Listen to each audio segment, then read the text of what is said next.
सियालकोट में मुमकिन सैलाबी सूरत से निपटने रेस्क्यू रजाकारों के पेशे वराना सलाहियतों में इजाफा और अवामी तहफ़्फ़ुज़ को यकीनी बनाने के लिए शोबा खिदमत खल्क़ पाकिस्तान मरकज़ी मुस्लिम लीग के ज़ैली मुस्लिम रेस्क्यू मिशन के ज़ेर एहतमाम अपर चनाब नहर सबड़ियाल के किनारे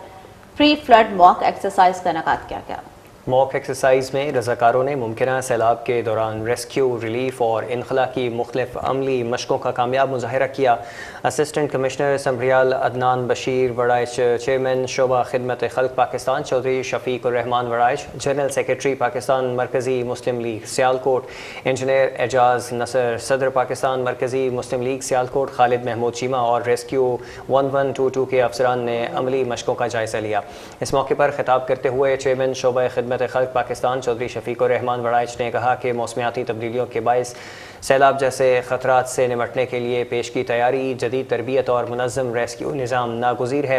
उन्होंने कहा कि शोबा खिदमत खल्क़ पाकिस्तान मुल्क भर में तरबियत याफ्ता रज़ाकारों और जदीद रेस्क्यू वसाइल के ज़रिए हर हंगामी सूरत हाल में आवाम की बरवक्त मदद के लिए अपनी इस्तेदाद मज़ीद मजबूत बना रहा है।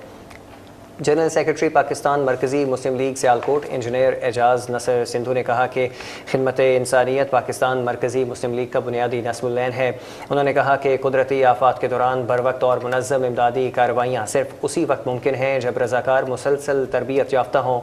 उन्होंने नौजवानों पर जोर दिया कि वो मुस्लिम रेस्क्यू मिशन का हिस्सा बनकर दुखी इंसानियत की खिदमत में अपना किरदार अदा करें। तकरीब के अख्ताम पर रेस्क्यू टीमों ने पेशा वराना तैयारी, नज़्मो ज़ब्त और अमली महारत को सराहा गया, जबकि इस अज़्म का इजहार किया गया कि मानसून सीज़न के दौरान पंजाब समेत मुल्क के मुख्तलिफ अजला में प्री फ्लड मॉक एक्सरसाइज का सिलसिला जारी रखा जाएगा ताकि किसी भी मुमकिन कुदरती आफत की सूरत में बर वक्त मुनज़्ज़म और मौसर रेस्क्यू ऑपरेशन को यकीनी बनाया जा सके।